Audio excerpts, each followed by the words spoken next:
Assalamualaikum warahmatullahi wabarakatuh. Bertemu lagi kita di pertemuan kedua dari mata kuliah Internet of Things. Di pertemuan pertama kemarin kita sudah mengenal definisi, manfaat, dan tantangan dari Internet of Things.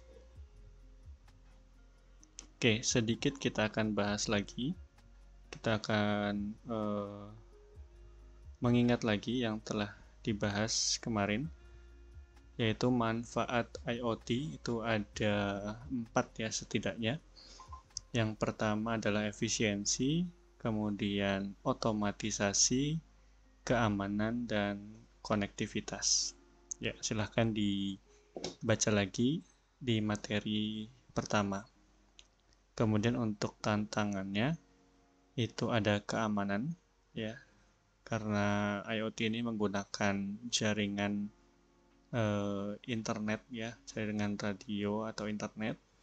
Itu juga menjadi tantangan dari pengimplementasian IoT karena perangkatnya saling terhubung gitu ya. Kemudian privasi ya, perlindungan data pengguna dari penyalahgunaan atau mengambil data dari perangkat gitu ya. Kemudian tantangan yang ketiga adalah standarisasi ya.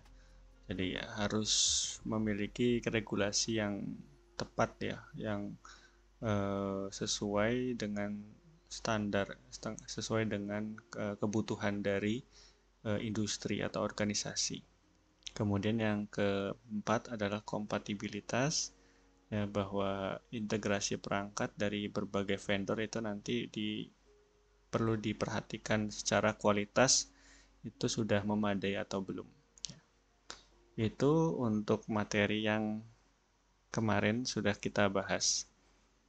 Untuk materi kedua, yaitu tadi adalah arsitektur IoT, ya kita akan mengenal lapisan demi lapisan dari Internet of Things. Di IoT kita mengenal ada 4 lapisan, ya setidaknya ada 4 lapisan yang dapat dikatakan atau dapat kita implementasikan di IoT, yaitu adalah lapisan perangkat atau things itu sendiri, kemudian lapisan jaringan, lapisan platform, dan yang keempat lapisan aplikasi.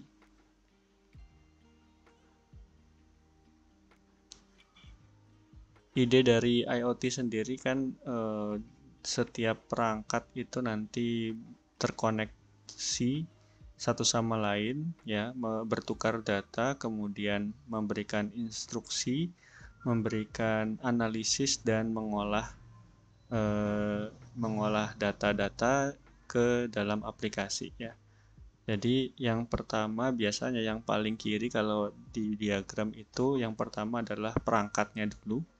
Ya, jadi dari perangkat itu kemudian dia masuk ke dalam jaringan, suatu jaringan tertentu, ya, jaringan WiFi atau jaringan yang lain ya, radio.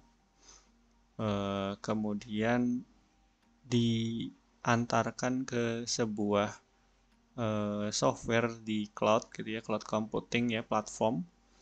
Dianalisis di sana, diolah data-datanya, kemudian ditampilkan di aplikasi ya. Nah, pertama untuk yang lapisan paling awal yaitu perangkat. Ya, perangkat IoT, lapisan perangkat itu terdiri dari perangkat IoT itu sendiri seperti sensor ya, kemudian perangkat pintar ya, misalnya tadi contohnya kayak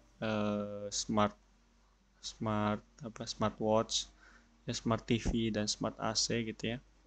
Dan perangkat-perangkat yang dapat terhubung ke internet lainnya ya. Dan perangkat ini dapat berkomunikasi dengan jaringan ya, dan layanan yang terhubung melalui protokol komunikasi yang didefinisikan oleh lapisan jaringan. Ya, nanti kita yang kedua nanti akan belajar tentang lapisan jaringan. Ya, kekuatan things ini terletak pada kemampuan mereka untuk dilengkapi dengan sensor ya, mengumpulkan data di sana dan mentransfer data melalui jaringan ya. Sehingga nanti data-data tersebut bisa diolah oleh nanti lapisan platform ya. Kemudian ada yang namanya aktuator ya, itu ada perangkat di smart device gitu ya, itu namanya aktuator yang bertindak sebagai pemicu respons ya. Dia dapat menyalakan, mematikan sebuah perangkat gitu ya, bergerak, berhenti, membuka, menutup ya, seperti itu.